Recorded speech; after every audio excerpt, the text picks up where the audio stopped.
Pirate Tales, the pirate captain. The end. I'm kidding. The pirate captain, shorter than a boy. Well, by the way. And his teammates, were dumb. So let's get started. Dum diddy dum da da dum da. Alright, about this guy. The pirate captain is a guy called Captain Fly. And according to the description, it says he is the greatest pirate to sail the seven seas. Or so he says. Well, he just but his parents think he's a bully.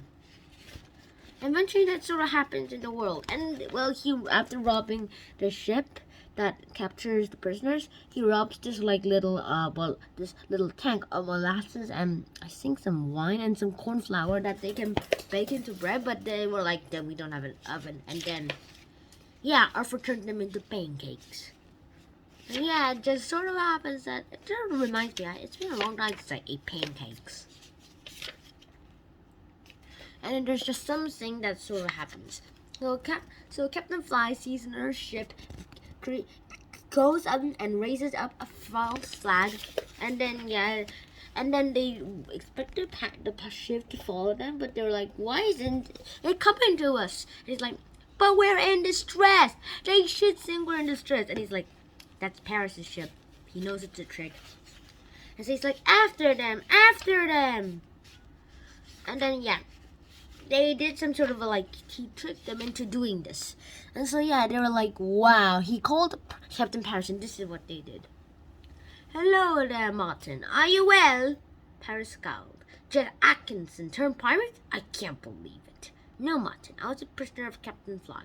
Now I want you to do me a small favor, old friend. What's that? Sail into the harbor at Wilmington and tell them we're bringing in the pirate Captain Fly. They can arrest him as soon as we land. We don't want them firing at Fame's revenge when we enter the harbor. Martin Paris saluted and gave orders for his crew to set sail for Wilmington. William Fly listened with his mouth open. Arrest me? Arrest me? You can't do that. I'll batter you. He raised his fist and jumped forward, but then just as he landed, his foot landed on the noose that Arthur put out. And when Arthur pulled, flame blew him! He fell upside down. Yippee! His crew cheered, and so did the prisoners. Yippee! Mundo! Rocco Lalando! Well, by the way. Eventually, they returned everything that Captain Fly stole.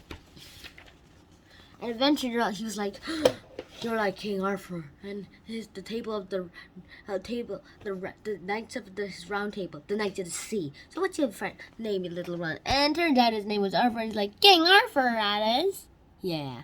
Dun, dun, dun, dun, dun, dun, dun, dun. The blue ocean. So there's just some sort of thing that sort of happens when we talk about things. As we know, paper does create green colors and a lot of things. But it turns out there are just some things that no one can ever imagine once they're there. We always think of people as awesome people, but they sometimes are never actually awesome. And I just want people to understand that maybe there are just some things that never sort of happen as they say things. We know one thing though. Larry Daddy's an awesome offer. And time to stop the cruel captain for good. And they did. So I'm just going to say this is the end of this episode. If you did enjoy this episode, please like, share, and subscribe to the channel if you haven't already. And I'll see you in the next episode. Shannon out, and peace. I like spaghetti.